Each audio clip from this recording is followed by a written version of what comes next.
Portland. I'm Linda, an alcoholic.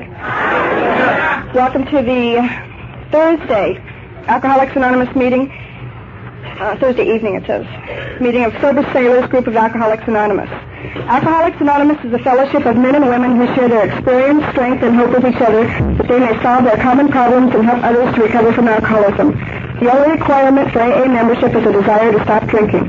There are no dues or fees for AA membership. We are self-supporting through our own contributions. AA is not allied with any sect, denomination, politics, organization, or institution. Does not wish to engage in any controversy, neither endorses or opposes any causes. Our primary purpose is to stay sober and help other alcoholics to achieve sobriety. I've stated my name. Are there any other alcoholics in the room? Yeah. Reach up a hand. Okay. It is a custom in Southern California and at sea to read a portion of our big book, Alcoholics Anonymous, and I have asked Diane W.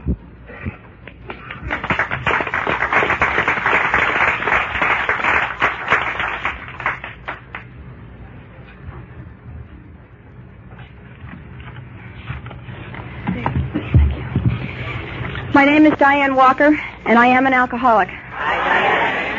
I'm from Irvine, California, and my sobriety date is 9/27/77. Yes.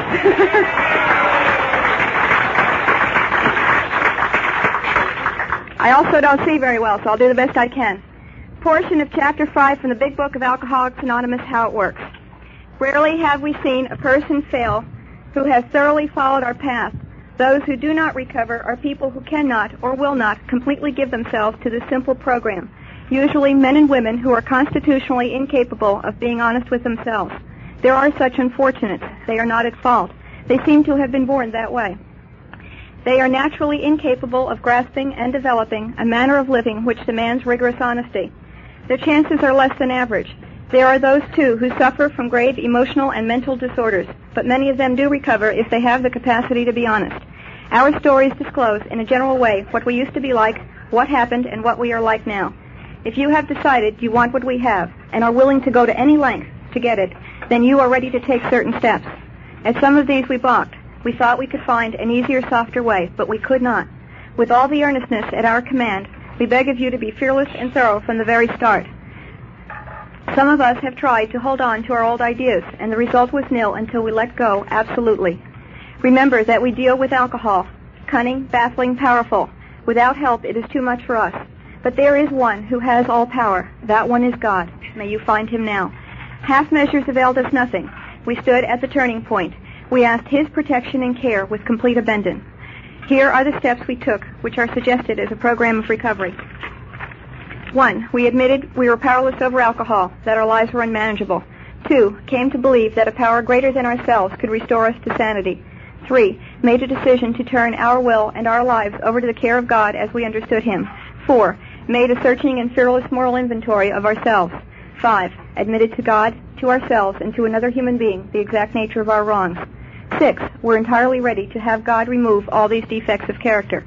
7. Humbly asked him to remove our shortcomings. 8. Made a list of all persons we had harmed and became willing to make amends to them all. 9. Made direct amends to such people wherever possible, except when to do so would injure them or others. 10. Continued to take personal inventory, and when we were wrong, promptly admitted it. 11. Sought through prayer and meditation to improve our conscious contact with God as we understood him, praying only for knowledge of his will for us and the power to carry that out. 12. Having had a spiritual awakening as a result of these steps, we tried to carry this message to alcoholics and to practice these principles in all our affairs. Many of us exclaimed, "What an order! I can't go through with it." Do not be discouraged. No one among us has been able to maintain anything like perfect adherence to these steps, to these principles. We are not saints. The point is that we are willing to grow along spiritual lines. The principles we have set down are guides to progress. We claim spiritual progress rather than spiritual perfection. Our description of the alcoholic, the chapter to the agnostic, and our personal adventures before and after make clear 3 pertinent ideas. A, that we were alcoholic and could not manage our own lives. B, that probably no human power could have relieved our alcoholism. C, that God could and would if he were sought.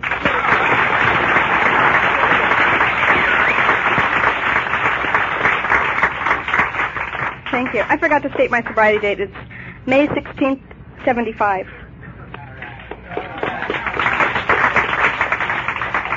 Okay, what does it say next here? This meeting, as well as all meetings of Sober Sailors Cruise, is being taped. If you wish to purchase these tapes, they will be made available to you in 2 weeks. That's what it says. The format of this meeting is 2 10-minute speakers, a short coffee break, and a main speaker. Our first 10-minute speaker is Marion C.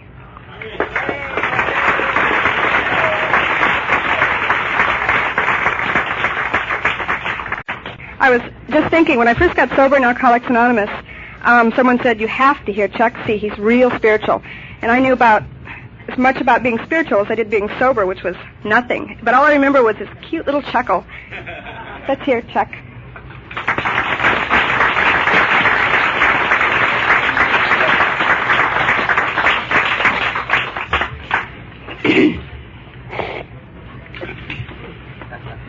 Thank you. My name is Chuck C., and I'm an alcoholic. Hi.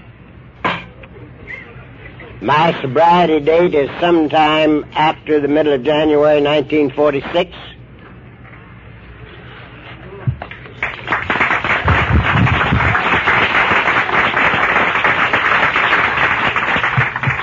I had to wait for that. Some of you aren't even that old.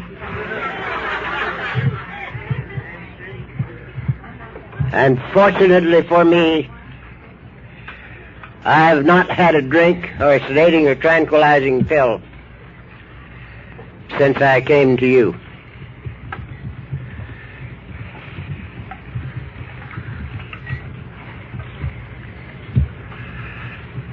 Another thing that's in my favor, I've never had a conscious desire for a drink since I came. Now, I've been called a damn liar in open meeting on many occasions for saying that, but it's true in my case. And I'm very happy that it is, because I'm quite sure that had I had a desire to drink, I would have gotten drunk, because I always did. And so I'm very grateful that I've never had a conscious desire for a drink in some 33 years and 7 months. Now, many of you can't imagine a time when there wasn't any Alcoholics Anonymous. But I ran out of time before Alcoholics Anonymous was born. I had run out of good drinking time before Alcoholics Anonymous was born. Alcoholics Anonymous is only 44 years old. 10th day of last June. And I was already out of time, good drinking time, when AA was born. So I didn't know it. And I tried for another dozen years to prove that I wasn't out of good drinking time. And I eventually, after using every resource I had, I proved that I had been out of good drinking time for at least a dozen years. So I'm very happy to have lived long enough to get here. There's one thing that I'm not that grateful for. I missed my dinner tonight just to hear Clance talk.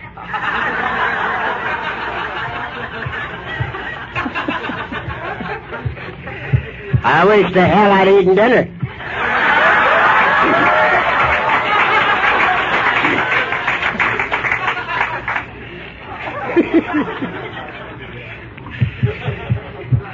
That man said it all. You know, it's sort of a joke with me, because I knew Clancy before he got seriously interested in this program of ours. And, of course, I knew that it was impossible for him to ever get sober and stay sober, because he didn't have it. Really, he didn't.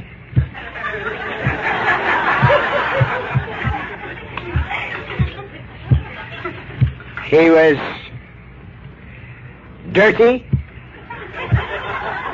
both in mind and body.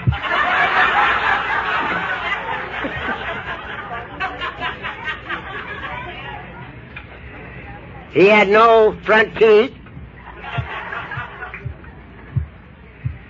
and he was an egotistical, arrogant son of a bitch. That's what he was.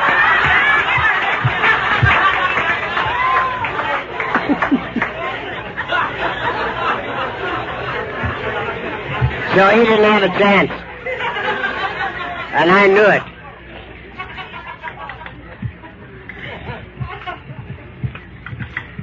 And he's been an amazing chap to watch over the years. Very amazing indeed. He asked me, I presume, he mentioned it, the date, 1969. I suspect that's when he asked me to be a sponsor. And the way he did it, he gave me 2 tickets to a World Series baseball game where Sandy Koufax was pitching. Now, he came clear down my plant and gave me those 2 tickets, that game. And then he asked me to be his sponsor.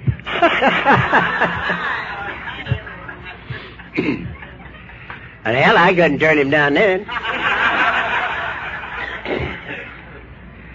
So I told him that I never had any babies. I wouldn't call anybody my baby because I didn't want to take credit for somebody's sobriety when I couldn't even get sober myself. But I told him I'd give him everything I had. But I wouldn't think of him as my baby. I've never had a baby in 33 years and 7 months for that reason I just told you. And it's been a rather unusual sponsorship. He calls me at least once a week to wish me well. Hope I have a good day. But he never gives me a problem. And a few years ago, he had a problem. And it scared the hell out of him. He thought he had cancer. And he tried to get a hold of his sponsor. And where was I? I was in England. The only time he ever needed me. I was clear out of the country. So,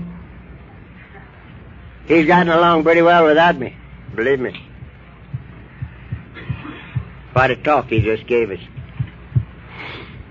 I think that the best I can do tonight would be not to talk about the problem at all, because he pretty well nailed the problem down,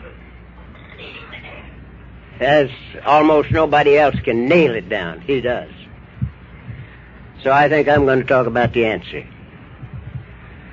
And that's really all I'm going to talk about, because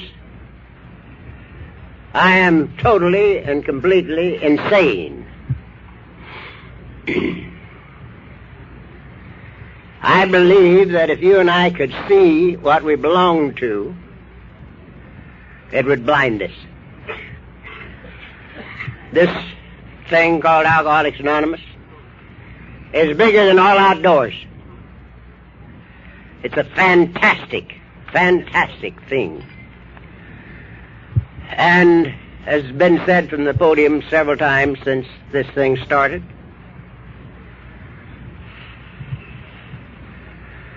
don't miss it. You know, so many of us, I think, get close to missing the boat entirely. Because in such a great percentage of cases, we come up with the idea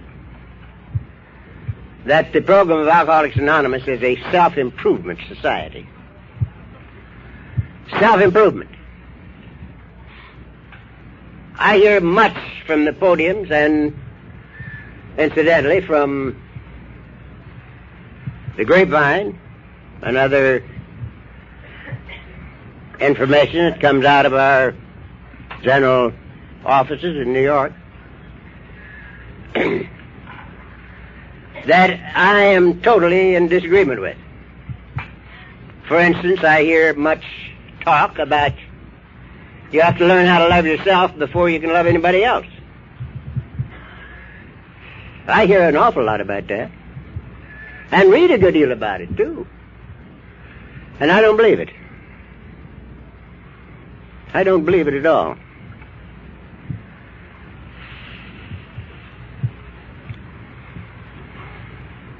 I wouldn't have the slightest idea how to go about learning to love me. I wouldn't have the slightest idea. In the first place, I'm not interested. Some of you have noticed in the past that my preference is for ladies.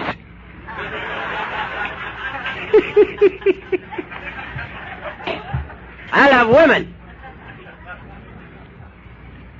And I'd have not the slightest idea of how to go about learning to love me.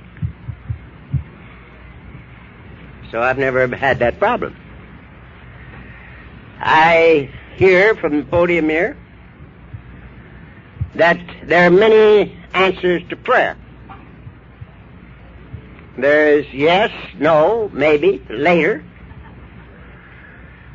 Many answers to prayer. I don't believe it. I think that every prayer that was ever uttered is answered. And it's answered at the same time as the prayer. There's a verse in another book that says, whatsoever you desire when you pray, believe that you have it, and you shall receive it. So I think that our prayer, number one, must be in accord with the nature of God. And if it is, we have to accept the answer. They call it in spiritual mind healing in certain other societies a mental equivalent. In other words, we have to be able to accept the thing we ask for. And if we can accept it, it is granted. I do not believe in a God of special dispensations and special grants. I think that we, his kids,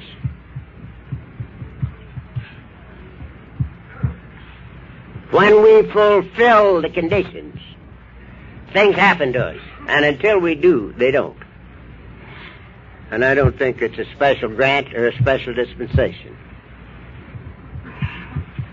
I hear that it's necessary that we rebuild our self-worth, our feelings of self-worth. I don't believe it.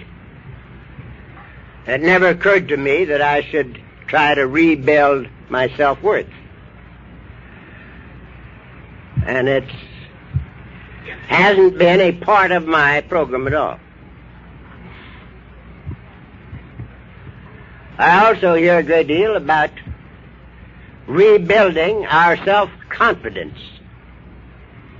You know, you got to rebuild your self-confidence. If there's anything on the face of the earth that I don't want any part of ever again, it's self-confidence. I had enough self-confidence when I was born for everybody west of the Mississippi River. My self-confidence kept me working on my problem for 10 years after I'd lost. 10 years after I'd lost, I was still working on my problem. And I was saying to me,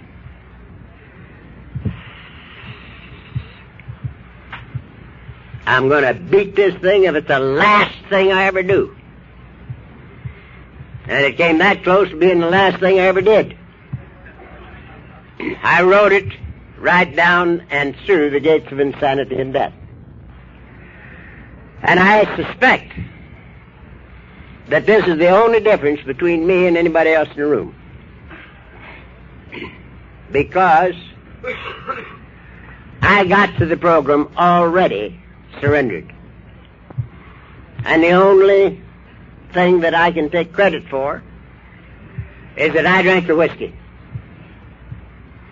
And I'll just tell you quickly that my last drunk to date started the Friday before Christmas, 1945. And it ended up sometime after the middle of January, 1946. That's the reason I didn't give you a sobriety date, because I don't know it. I know it was after the middle of January, 1946. And sometime between the Friday before Christmas, 45, and the middle of January, 1946, everything between me and me burned out. There was nothing left. There wasn't an excuse left. Everything was gone, including the I want, I don't want, I like, I don't like, I. It burned up in those last 4 or 5 weeks of total blackout. I surrendered. And I got to the program, surrendered. And whom I have brought a long way.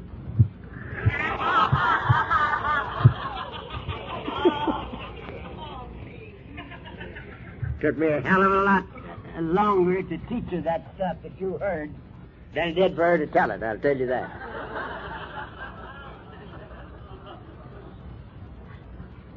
If she was telling you this story, she would tell you during that 5 weeks, I destroyed 7 quarts of whiskey every 3 days. Now, mind you, I don't say that. I said she said that. I can't argue with her because I wasn't there. So I don't know. But I will tell you quickly that I do not believe that 7 quarts of whiskey is too much for 3 days. If you only do it 3 days. But if you do it 5 weeks, it's either too much or just enough. And in my case, it was just enough. Because I didn't go ahead and finish dying. I died to self. I died to self, and they call that surrender. And I got to the program, surrendered. Now, the 3rd day of August of this year, I celebrated my 77th year of life. I finished my 77th year. The 3rd day of August of this year. And my 77th year of life was the greatest year I've ever lived in my entire lifetime, including my childhood. And I don't think that's bad, really, I don't. The best year I've ever lived was my 77th year of life. And I suspect that if I live through the 78th, it'll be the best. Because that's the way it's been with me. Now, when I got well enough to look for Alcoholics Anonymous, I didn't know where to look. Because my keen alcoholic mind told me you wouldn't be in the phone book. You were anonymous, weren't you? They don't anonymous in the phone book. So knowing you weren't there, I never looked. Which is the story of my life. I knew so damn much that wasn't true, I couldn't learn anything that was. So I had to call people and ask them if they knew anybody that knew anybody in Alcoholics Anonymous. And I finally got a name and a telephone number of a gentleman in Beverly Hills who was a motion picture actor. And I called the old boy. And we talked a little while, and he said, have you had a drink today? And I said, no. But he says, don't take one. I'm working nights right now, and I can't take you to a meeting. But maybe tomorrow. I won't work tomorrow night, and I can take you to a meeting. Call me tomorrow. So I called him tomorrow, and we talked a little while. He says, have you had a drink today? And I said, no. But he says, don't take one. I'm still working. Call me tomorrow.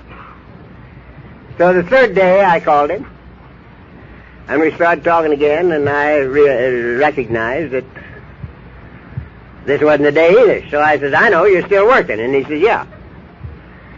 I said, you don't need to take me to meeting. Where's your meeting I can go to?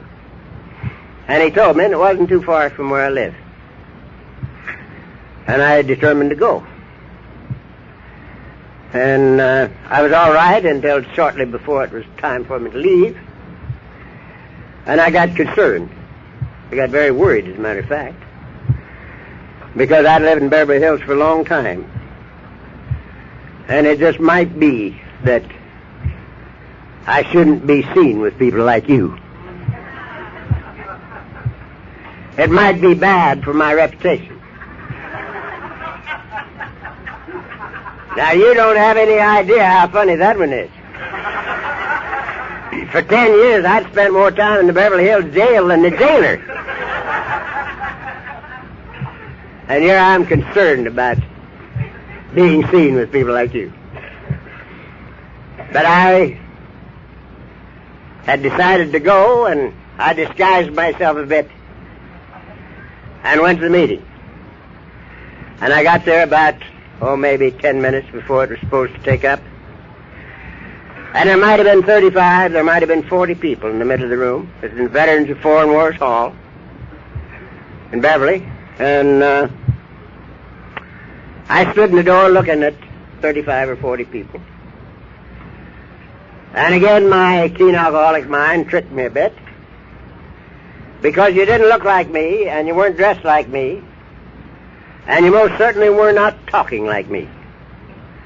Because every one of you were talking at once, nobody listening, and it was all happy talk. So I knew that they'd given me the wrong information. These were the veterans and their wives, and they were there for a party. And I was going to have to leave and come back the night the drunks were there. And I turned to leave. And I was as near dead as I'll ever be. At long last I'd come, and it was the wrong night. Now here is the reason I'm here tonight. Somebody in the middle of that room had been watching me. And when I turned to leave, he came running over to the door. And he called after me, and he says, Mister, were you looking for somebody? And I said, no, sir. Well, he says, what were you looking for then? And thinking he was a veteran, I said, well, if it would interest you, sir, I was looking for sobriety. And everything about that man changed just like that. He lit up just like you'd pressed the electric light switch. He just lit up. And it was obvious to me that he was glad I was there. Now, some of you know what I'm talking about. Everybody that knew me was glad I was there. But for a very different reason than this guy. They were glad I was there because I was there, I couldn't be there. But not this guy. He was so glad I was there, he lit up. And I was hooked before he ever said another word.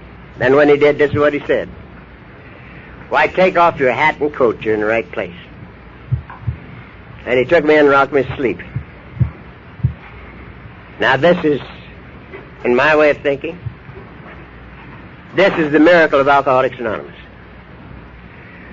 I am convinced that there's not enough intellectual knowledge on the face of the earth to get one alcoholic sober and keep him sober.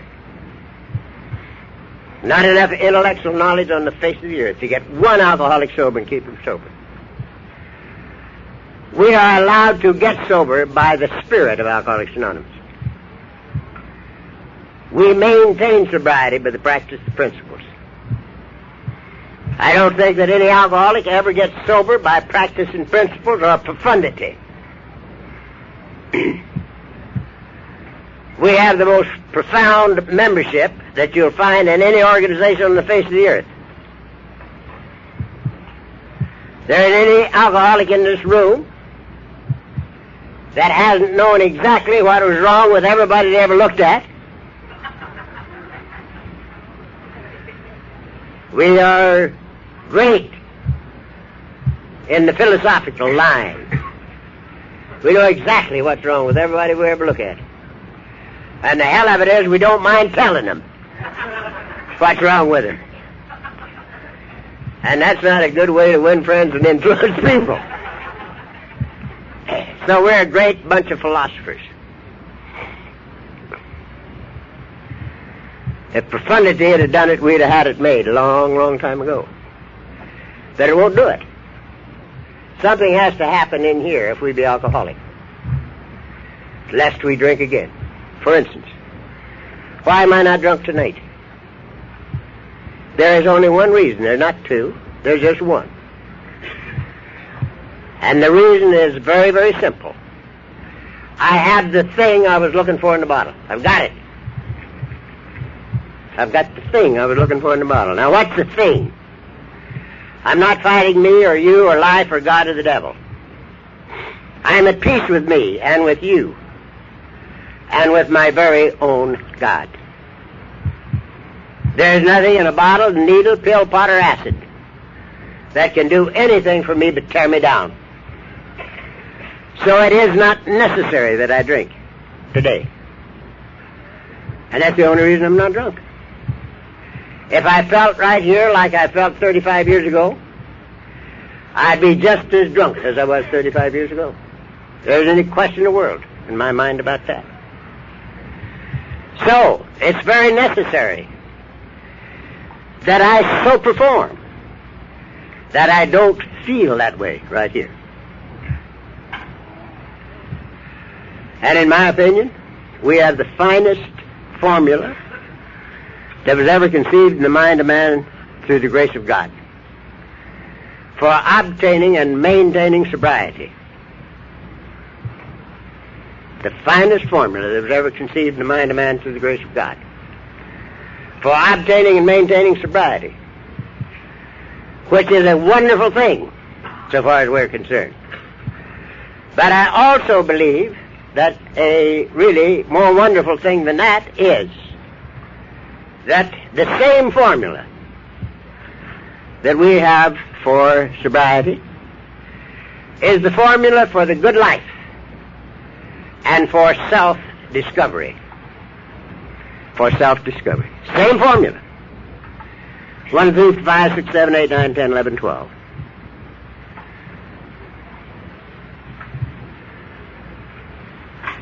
It's a living answer to a living problem, providing you and I honestly apply these steps to ourselves for sobriety only. For sobriety only. I think that our biggest roadblock is that we have conditions on sobriety. Conditions. We have related disorders that need our attention. And we get all jumbled up in the reasons we're doing the things that we're doing. I had about as nice a group of related disorders as possible to build up in 43 years of life. I had no home, no job, no health, no sanity, and no money. Now, I don't think that you can build up a much better group of related disorders than that. My good wife, after 20 years, was divorcing me. And I might say quickly, without cause. I'd given her 20 of the best years of my life, and here she has divorced me. And I think that's a pretty good related disorder. Our kids wouldn't even come home when I was around. And I don't think that's a very nice way to treat your dear old father. So I believe that to be a pretty good related disorder. My boss man had sent word to the house that if I ever stepped foot in the plant again, he was going to throw me through the window. And the window that he had picked out for that purpose don't open. It's plate glass.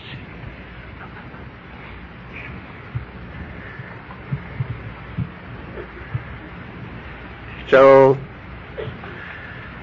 I had no money, no job, no health, no sanity, no money. And I never spent 5 seconds on any one of those related disorders. Not 5 seconds. And all of the related disorders disappeared, along with my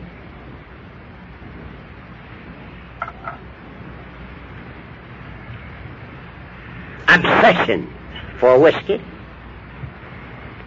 And I didn't even know when they left. I discovered that they were gone. And that's what we're going to be talking about tonight. I am convinced that Alcoholics Anonymous is nothing in the world but uncovering, discovering, and discarding. Uncovering, discovering, and discarding. I do not believe that anyone here in this room tonight needs anything added to your life. Not anybody in the room needs anything added to your life. I think it's uncover, discover, and discard.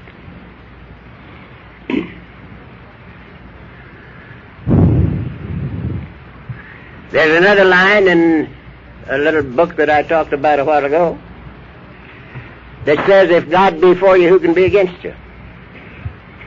And having lived with people like you for 33 years, I am absolutely and totally convinced that the first 2 words of the Lord's Prayer mean exactly what they say.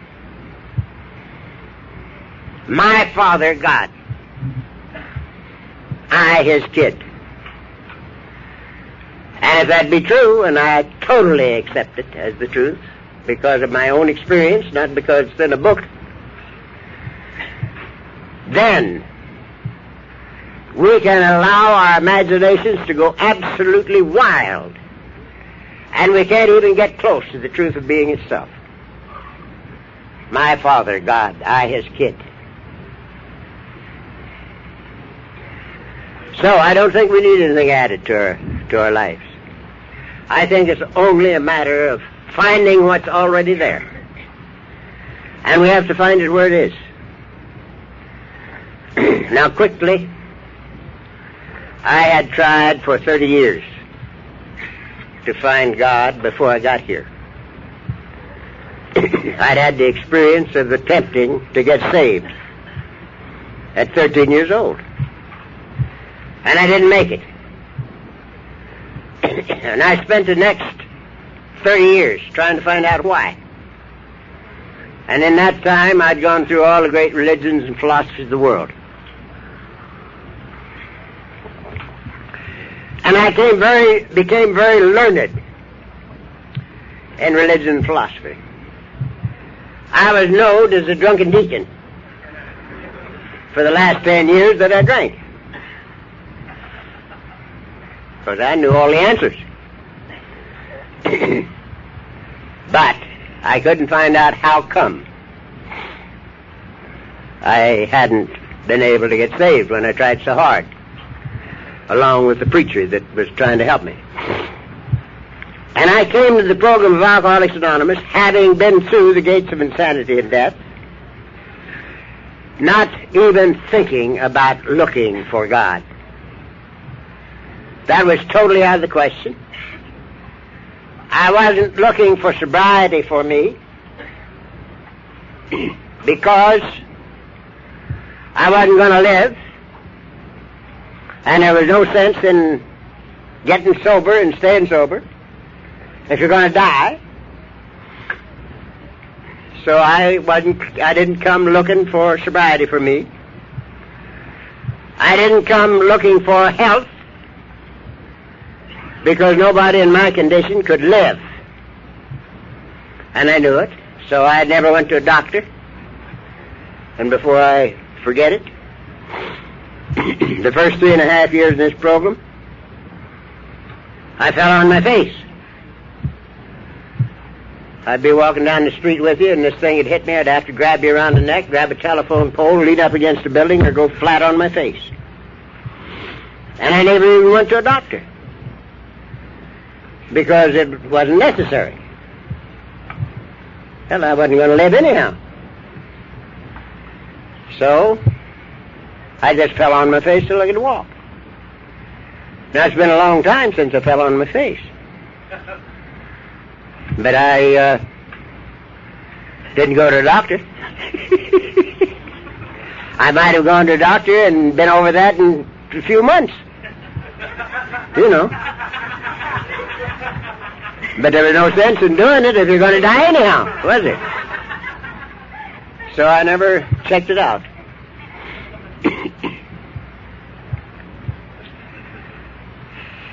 I had no thought of getting my wife back or the love of my kids back. I came to you people for one reason and one reason only. And that was find out how to not drink today. So I could use today, rubbing out as much of the record as I could before I died. That's the only reason I came to Alcoholics Anonymous. To find out how not to drink today, so I could use the time rubbing out a record. And you told me the things I needed to know. The very first night I got here. The little simple things like today's the day we don't drink. It's the first drink that's killing you. One drink's too many and 1,000 aren't enough. You told me to stay close to us. Because there's no more wisdom in this room about your problem and its answer than any other room on the face of the earth, except another room just like this, where members of Alcoholics Anonymous are meeting. So get into as many meetings as you can. And then you explain the disease of alcoholism, the allergy of the body and the obsession of the mind. And you told me there was nothing we could do about the allergy of the body, but accept it. Once an alcoholic, always an alcoholic. So we accepted the fact that we had it and never would get rid of it. And then turned to the other half of the disease, the obsessions of the mind. And that our program was for that purpose, to rid us of the obsession to drink. All those things you told me the first night, and I bought them. And I've still got them.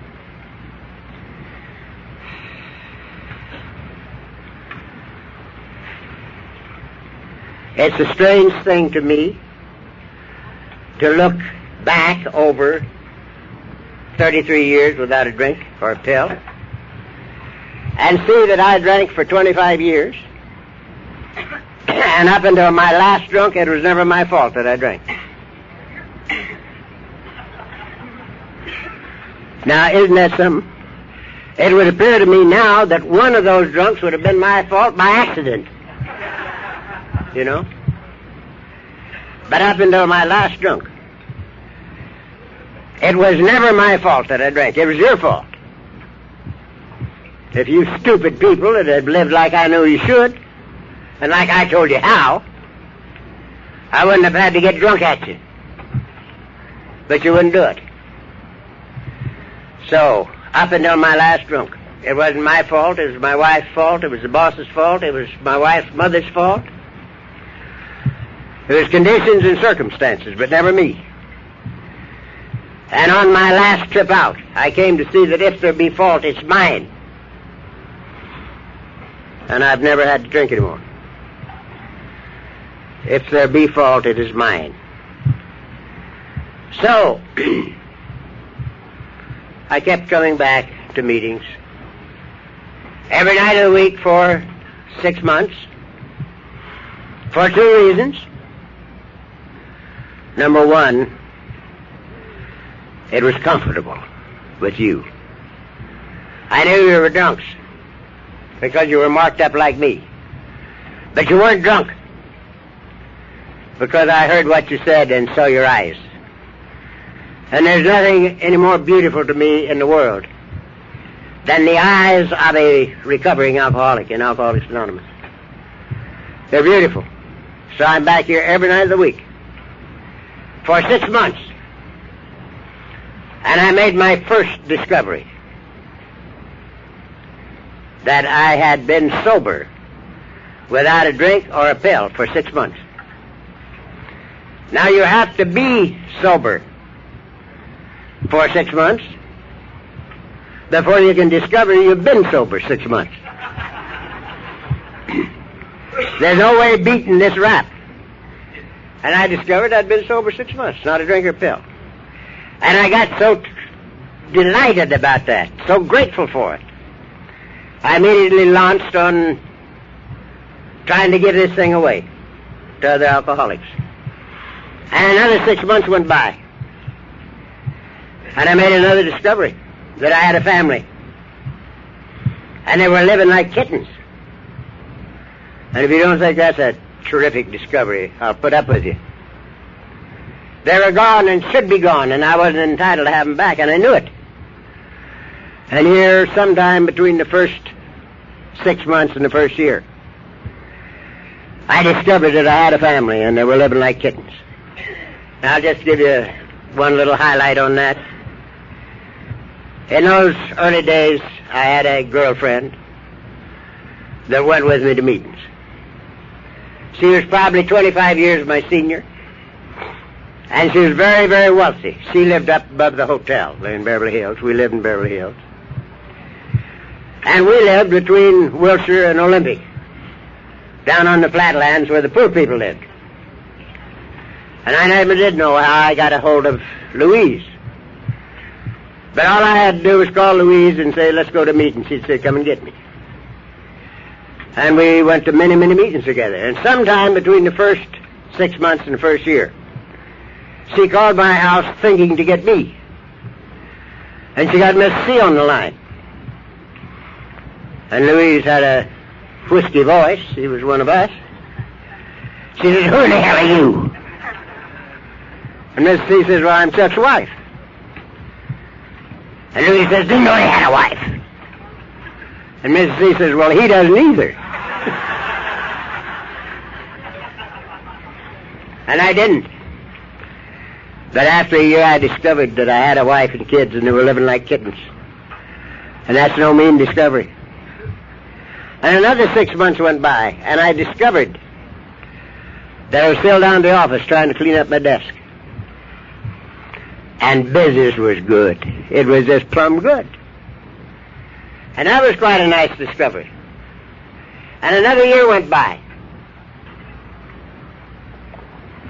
And I discovered that my state of being was better than anything I'd ever known. In my lifetime. This was terrific. And that's a good discovery. And now 6 years have gone by. And I discovered I was never alone anymore. This is the great discovery. When we make this discovery, the search is over and life begins. I discovered I was never alone anymore. I had a God of my very own. And wherever I am, He is.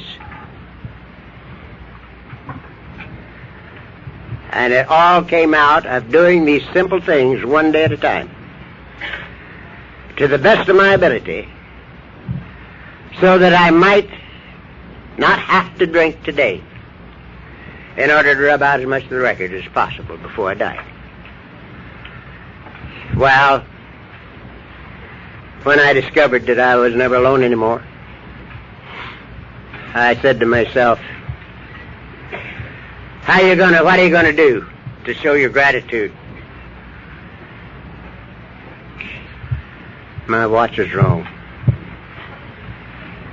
If I'm not badly mistaken, I haven't got but 10 minutes left, and I'm not going to make it.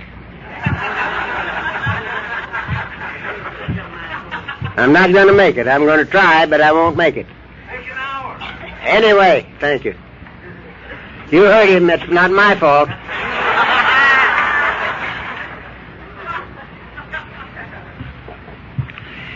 What am I going to do to show my gratitude? And the funny part of it was the first thing I decided to do was to make him a plaque. This is for God, mind you. I was going to make him a plaque because we were in the woodworking business. Had some of the finest mechanics in the world. And I could build him a whale of a plaque. And I had it half designed in my mind. when it occurred to me, who are you going to give it to? And that presented a problem. So I had to discard that one. So the next thing, I decided to be a Trappist monk. Now, I'm not even a Catholic. But I knew a great deal about Trappist monks, and I decided I'd just be a Trappist monk. And I played with that a little bit, and then it occurred to me, look, son, if you have any value to life, it's to the drunk who still suffers. And you're not going to run into many drunks in a Trappist monk colony. So I had to give that up. And in pondering what I was going to do, I remembered a little thing that happened in the latter days of the carpenter's experience here on earth. When he called old Pete in. I call him old Pete, you call him St. Peter. But he and I were boys together. That's the reason I call him.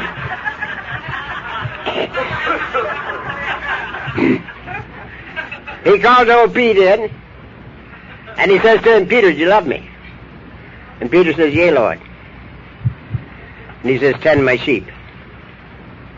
He turned right around and asked him again, Peter, do you love me? He says, yea, Lord. Tend my sheep.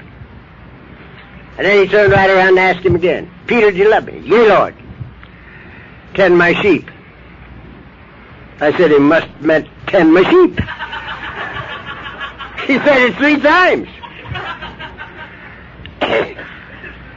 So up until my 6th year, I called this thing rubbing out a record. Since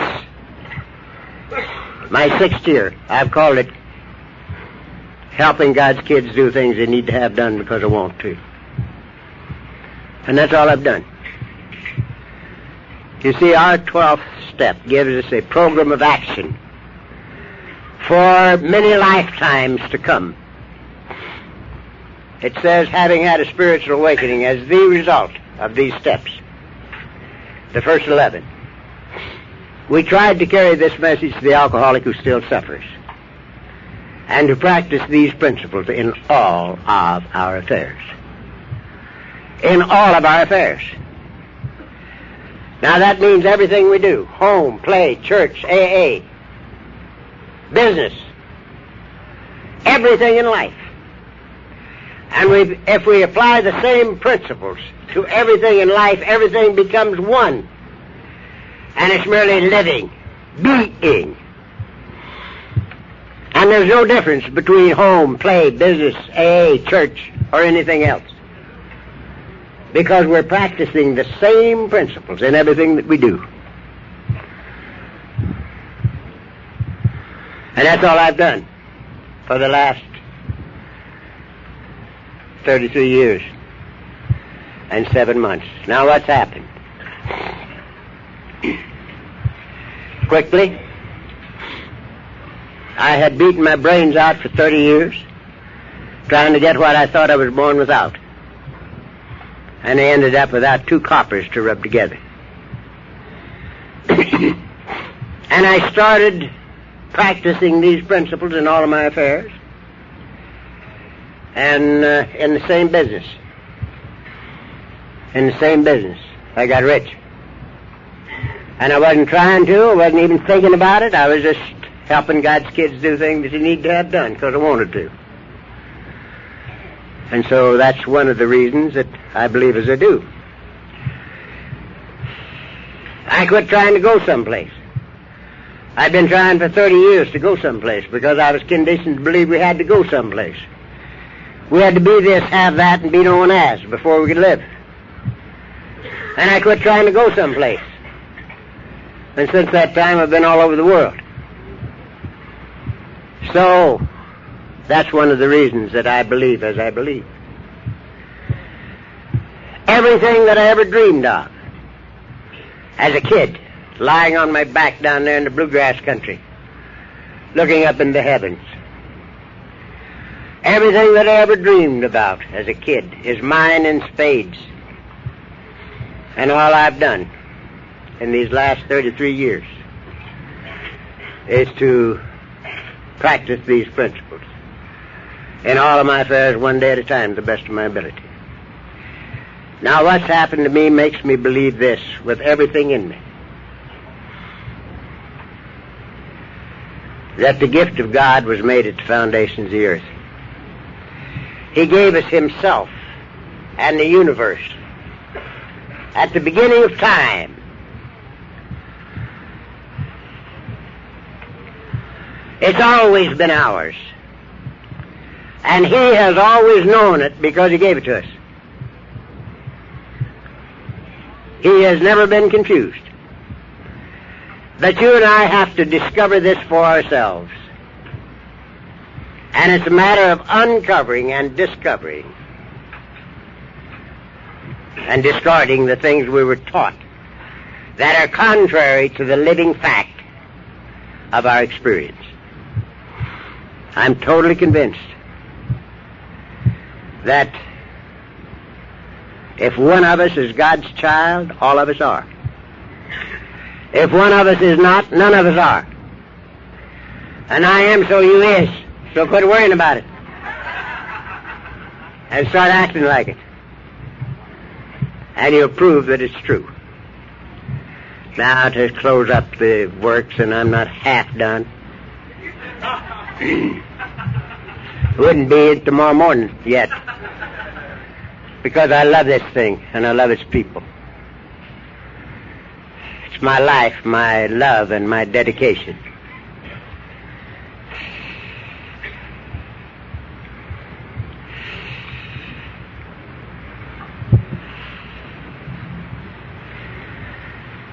When things were important to me personally, I couldn't have them. I beat my brains out to get them, and I couldn't have them. And when they became totally and completely unimportant to me personally, they became mine. For instance, the first person I talked with after I got well enough to talk was my good wife. As I told you, she was divorcing me. And I called her in, and I said, honey, it's no longer of any consequence to me whether or not I live under this roof. It is of absolutely no importance to me at all. I'll never ask a thing of you as long as the two of us live, but one. If I can ever add anything to your life, let me give it to you. And we closed the book. And it's never been reopened. I called the boys in. And I said, boys, there's no father in the household any longer. You don't need to love me. You don't need to respect me. You don't need to obey me.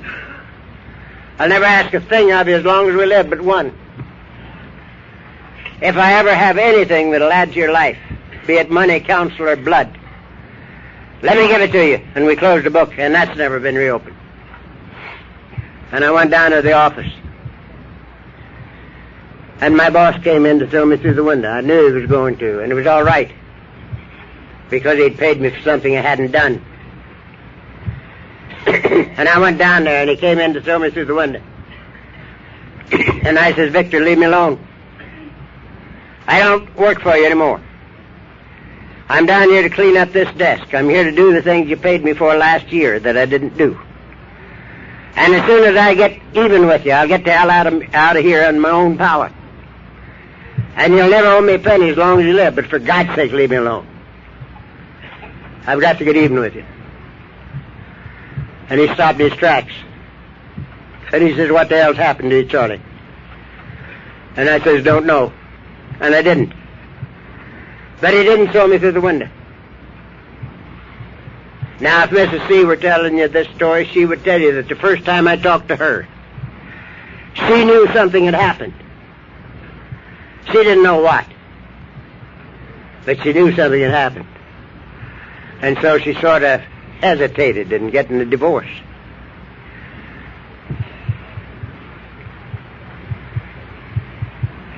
Five years later, I'd be talking to a man in business, and he'd stop me right in the middle of a sentence.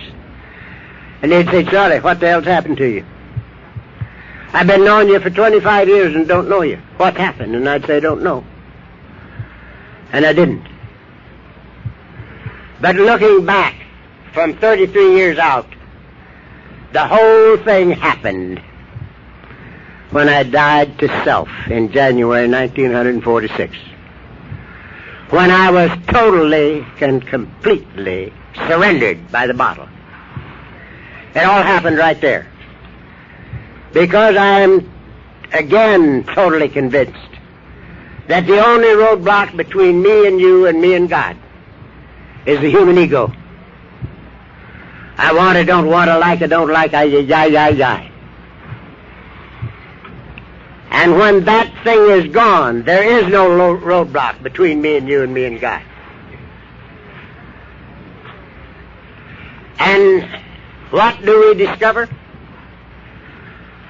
When we discover ourselves, we discover our relationship to each other and to the living God that made us and is us. And it includes a feeling of dignity, of value, of worth that is indescribably beautiful.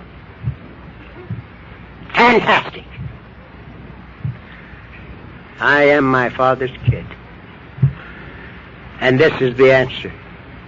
I am convinced that the only possibility for you and I and all the people that are using our program for other things, the only possibility for us to live comfortably, peacefully, and joyously with ourselves, which is sobriety, is when we can and do establish and maintain a personally satisfactory, conscious partnership with the living God that made us in the entire business of living.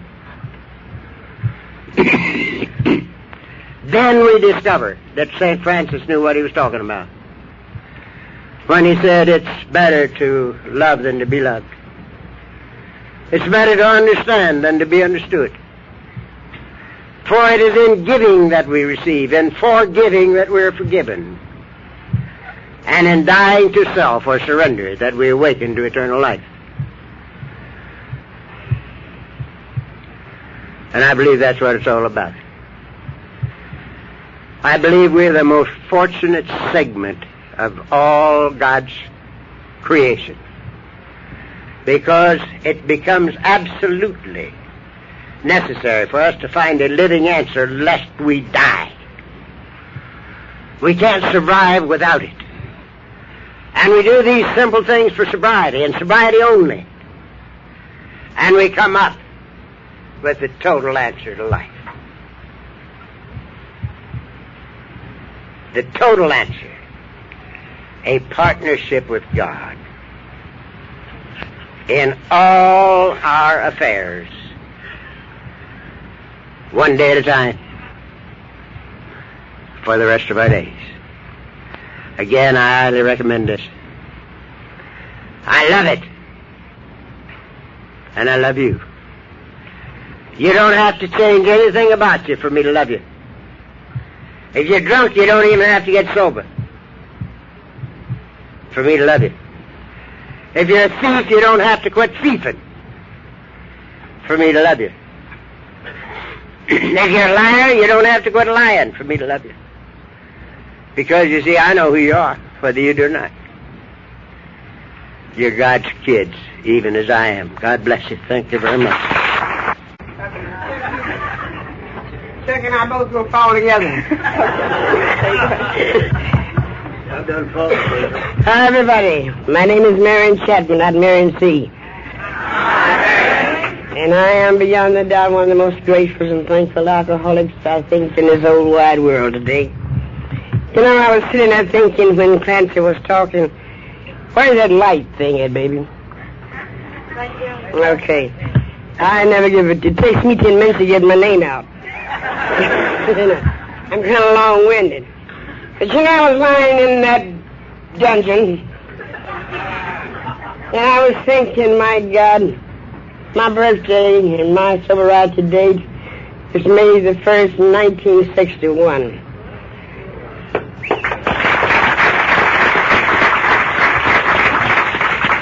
Now, before I get into this 10 minutes, I want to share with some of you.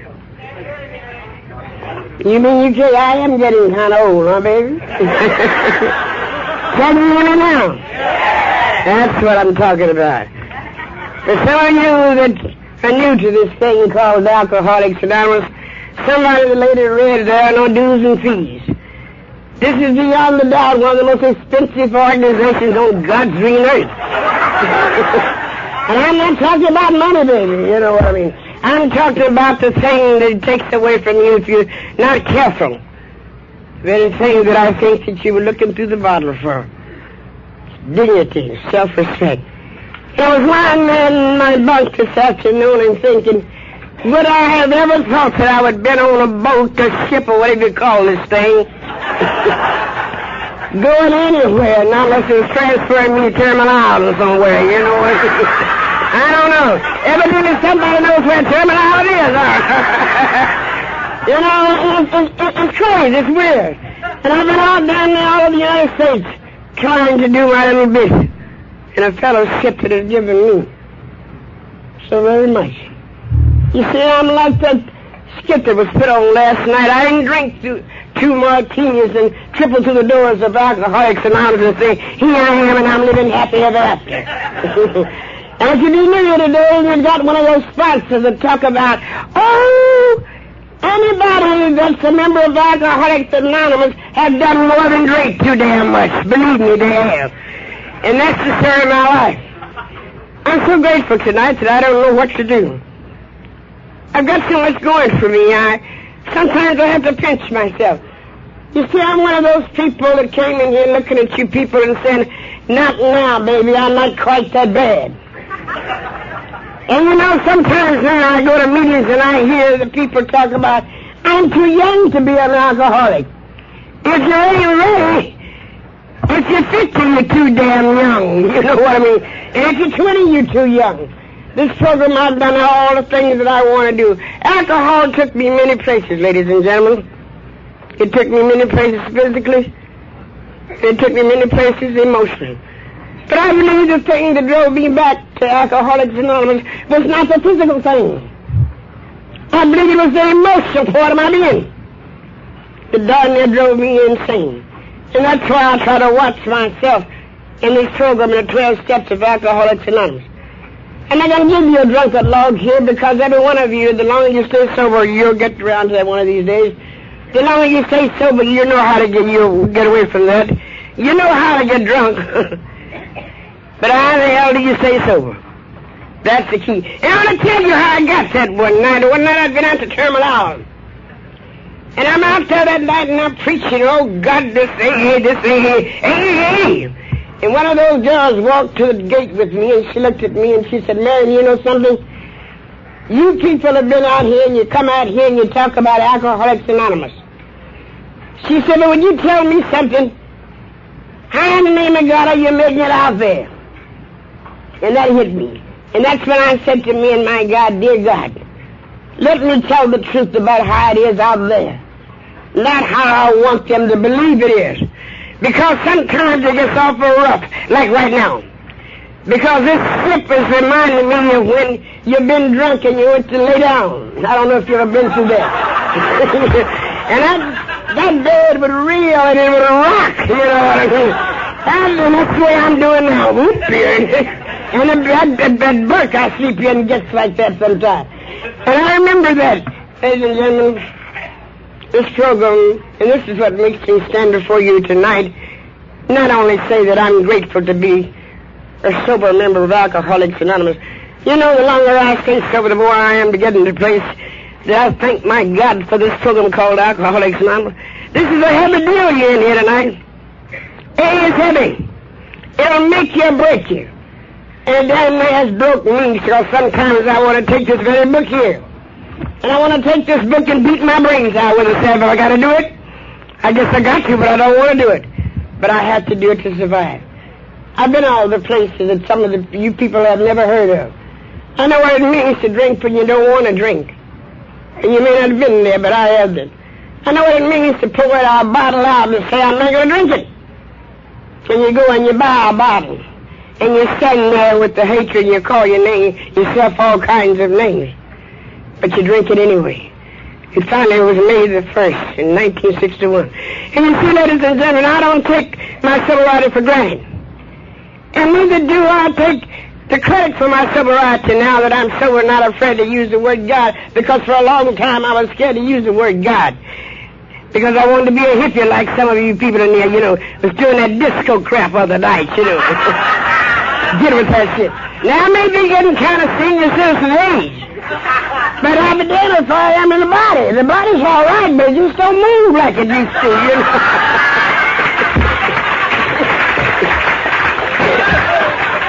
But see, I can look back on my past, and man who forgets his past is doomed to relive it. And that's what this book is talking about. We carry the message of Alcoholics Anonymous. We share. Sometimes now I think, oh God, why me?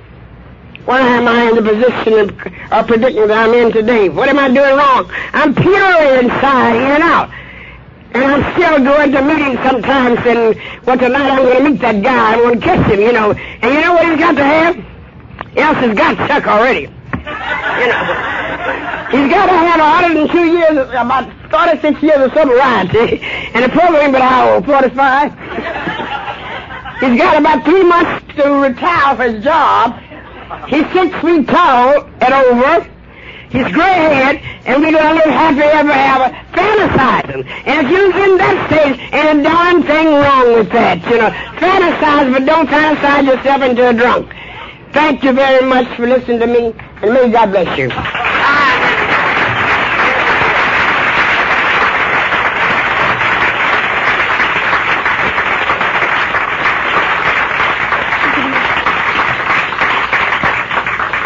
Thank you. There's been one announcement. Betty Sunbright has lost her traveler's checks. She's eating right now, but she lost her traveler's checks, and her room is F29. Beats the hell out of me.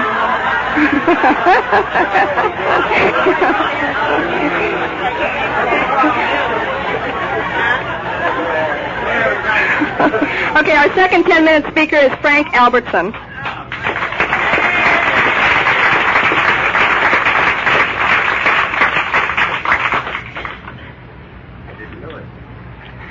Hi, I'm Frank Albertson, and I'm an alcoholic. And I'm a member of the South Coast Speaker Group of Laguna Beach. And my sobriety date is September 15th, 1969.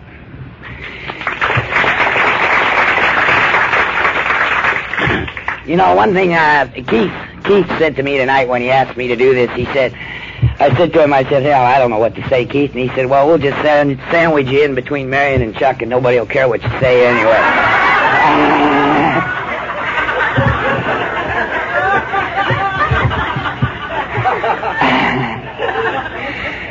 One thing I haven't heard on this cruise, and I've heard a lot of things, and I've heard a lot of gratitude and everything, but I thought I would mention to you how much money this cruise probably cost me.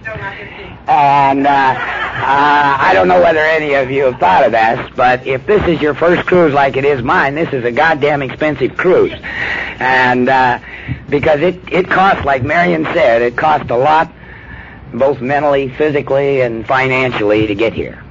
But just briefly, I'd like to reminisce for a minute about how I got here. And that is the fact that at 34 years old and after 20 years of drinking and a very exciting life, I came here with all of the credentials that you look for. I had just been convicted of my third 502. I was being divorced by the same wife for the second time, and I was $8,000 to $10,000 in debt. And after this man, the first man that I talked to, that brought me to my first meeting, heard that, he decided that I qualified. But prior to that, and this is one of the most important things I think in my sobriety, I had a day, like everybody has, where I just couldn't drink anymore. I couldn't live anymore. I couldn't face what was going on anymore. And I went and talked to a man that had worked for me for 15 years. And he had never talked about Alcoholics Anonymous. All he ever talked about was his program. And that he had a living program that taught him how to live one day at a time. And I knew he didn't drink, because he always covered for me while I was drinking, like most everybody else around me. But I went and talked to Homer, and he'd been sober about 17 years at the time. And I couldn't stop crying. I had this little problem. And I was not a crier because I grew up rather fast. I started working when I was about 8 years old, and I never had much time for crying. But I went to Homer this day because I could not stop crying. And he spent an hour and a half telling me his whole story. It's the damnedest story I ever heard. And then I spent about an hour telling him my problems. And when I got all through, somewhere along the line, I had quit crying. And when I got all through, he leaned back in his chair and he said, "Hell, Frank," he said, "when you called me, I thought something was really wrong with you." He said, "There's nothing wrong with you. You're just an alcoholic." He says, "I've known that for the last 8 years, but I didn't want to bother you with it." So he said, he took me out in the kitchen and he said to me, "I would like you to have your last drink with me." And he reached up in the cupboard and he grabbed a quart bottle of ant poison. And he handed it to me. And he said, "Here, drink this." And I said, "Hell, Homer, I'll die if I drink that." And he says, "Don't ever forget it." He says, "That's no different than alcohol for you because you're sick." And then he suggested that I find this guy that turned out to be Warren and go to my first meeting of Alcoholics Anonymous. So I met Warren, and Warren took me to the Laguna Beach meeting, and he told me on the way in that all newcomers sat in the front seat, or front row. And he sat me in the front row next to Chuck. And I thought to myself, Jesus, it's too bad this guy didn't make it earlier.